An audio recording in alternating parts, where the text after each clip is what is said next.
La loi qui crée l'université de Cocody, qui était autrefois l'université nationale, établit que l'objectif de cette institution, c'est de produire du savoir. Premier objectif. Et second objectif, de mettre ce savoir qui a été produit à la disposition du corps social de la nation tout entière. Voilà le rôle et la fonction d'une université. Une université est une usine à savoir. On ne va pas à l'université pour avoir un métier. C'est d'autant plus vrai que quand on veut avoir un métier, même quand on est allé à l'université, on va dans une autre école de formation professionnelle.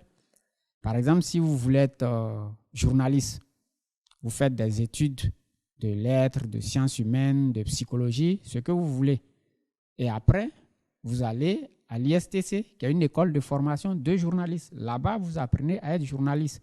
Mais quand vous sortez de l'université, vous n'êtes pas journaliste.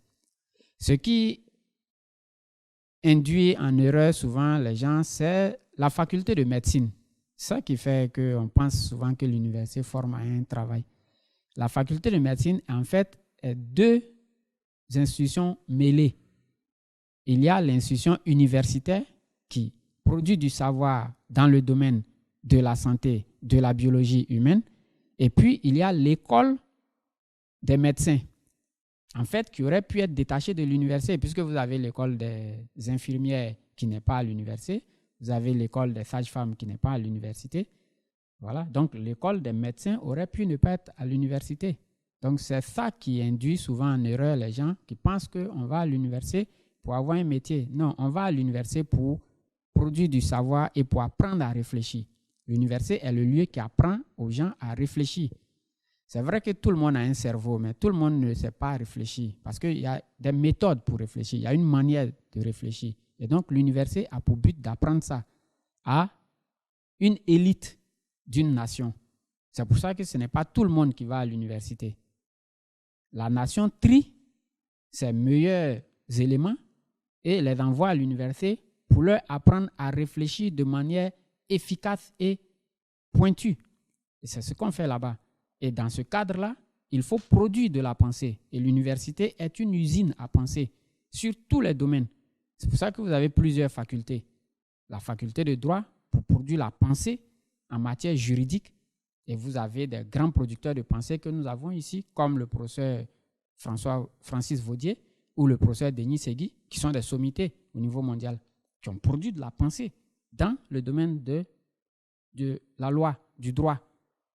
Et puis, vous avez les autres en économie, en psychologie, en philosophie, ainsi de suite. Et donc, c'est cette erreur de penser qu'on apprend un métier à l'université qui fait qu'on se dit, bon, la littérature n'apprend pas à un métier, pas un travail. Non, ce n'est pas le but de l'université. Le but de l'université, c'est de produire de la pensée. Et la formation qui y est donnée est une formation sur 3 niveaux à cette fin-là.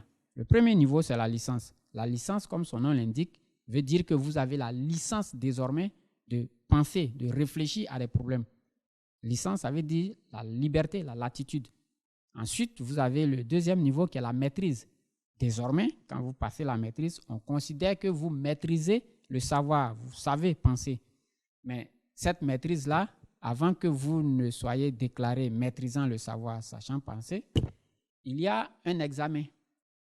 La maîtrise se constitue dans une manière où vous prenez un sujet vous-même sur une question et vous produisez de la pensée autour de cette question. Et quand vous avez fait ça, un jury est constitué qui vous entend. Vous venez défendre le point de vue sur lequel vous avez réfléchi, autour duquel vous avez produit de la pensée, de sorte qu'on puisse savoir que c'est effectivement vous qui avez produit cette pensée-là. Et on vous challenge. Donc, il y a un jury qui est réuni pour ça.